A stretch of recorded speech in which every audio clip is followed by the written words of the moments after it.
دوستان عزیز السلام علیکم. امروز 5 اپریل سال 2026 میباشد.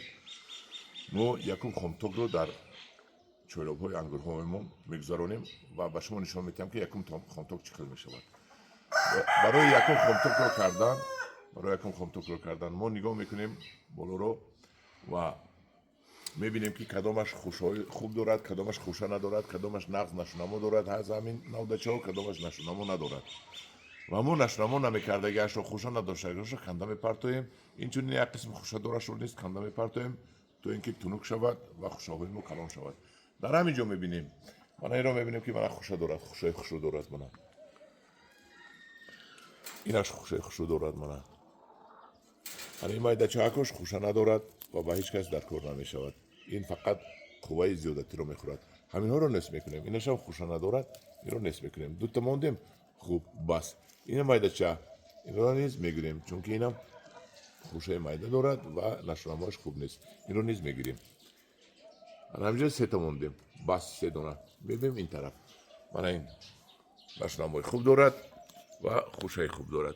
این رو از اینجا مایدهش رو میگیریم. من اینجا سه تا است. 1 2 3 4 تا 5 تا یک تا خوشه من خوب دارش رو میمونیم دیگرش رو فوکیزه کرده گرفته میپرتویم. بله اوزی که رفیقا میگن که نه بر وقت هست و بعد از جلوها کنیم. جلوها موهای مای هم میشود، از جلوی مای ایون هم میشود. بعض جلو نگاه کرده شنیم اگر این جزیر میشود. این همه قوه رو من مایده میگیرن نگاه اون فایده نمیبیارن. برای همین این حال یکم خامتوگ را کرده گذراندن در کار و با فلیکور و با علاوه کردن موسپلن یا نورلده یا که یگان دیگر دوری ضد حشرات این رو کار کردن در کار. حاضر یک کار کردگی فلیکور کردن در کار 5 گرم در 10 لیتر آب با علاوه کردن موسپلن یا فلیکور و بعد باز اینقدر شدنش کمتر شدنش تا گل کردنش اینقدر باز یک بار دیگه فلیکور قطعی باید ما کار کرد کنیم. گل کردن انامین معنای گل کردن رو ندارد. این معنای گل کردن رو ندارد. گل کردنش این کلان بشود و سفیدچه گل کردن میریزد که انوای گل کردن میگوید. برای همین درمو سر و سیمه نشده نیست میکنیم. انا که اینجا ما همین دو تا نمیگیرم هرچند که خوشه ندارد نمیگیرم. برای چی؟ این دوتا برای ما سال آینده چی میشود؟ ایواز کننده نوده میشود. این کلان میشود. چی میگوین این رو؟ روسیش خطی ветка заменитель در ما نوده ایواز کننده. سال آینده اینو نوده ایواز کننده شود اگر اینا رو از بیخش میبریم. برای که این حاصل نداد سال آینده برای حاصل تیار میشود. اینش خوشه دارد. اینش هم خوشه دارد. ما همینجا سه تا موندیم. اینجا یک تاشا میمونیم کفایه هست.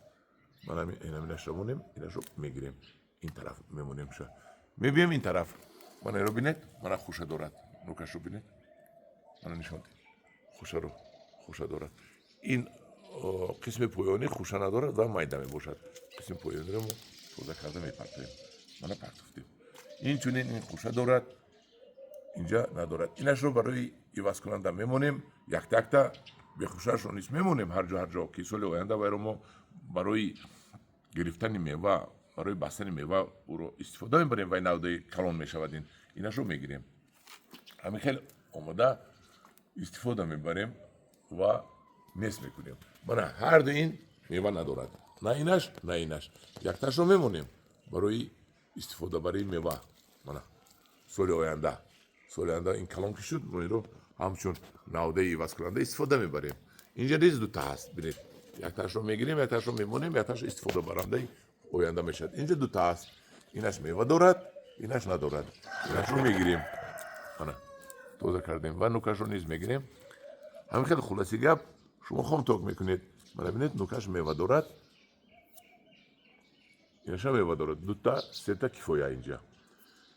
همین خیلی خلاصی گپ ما خامتوگ میکنیم. اینجا دو تا است یک تاشو میگیریم یک تاشو میمونیم یک تاشو میگیریم یک تاشو میمونیم و برای سال آینده ما تیاری میبینیم.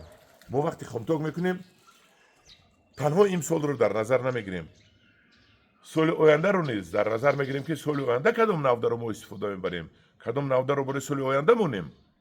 چون که یک سال همین سال خطی زندگانی نمیشود که با سال آینده هم خدا نصیب باشد با زندگانی است. انا میکنم دیارون عزیز اگر کدام فهمیده باشد اگر بهره برده باشد یک لایک مونید. تکرار میکنم این حال شما باید انگور رو با فالیکور یک مرتبه کارکرد کنید، بالایش دوری ضد حشرات ilova کنید یا مسپلان یا که نورلده یا که دیگر چیز و 2 مرتبه تا گل کردنش این را شما کارکرد کنید. هم دیارون عزیز در پناه خدا باشد، خدا نگهبان شما باشد. اگر مقبول باشد یک لایک مونید.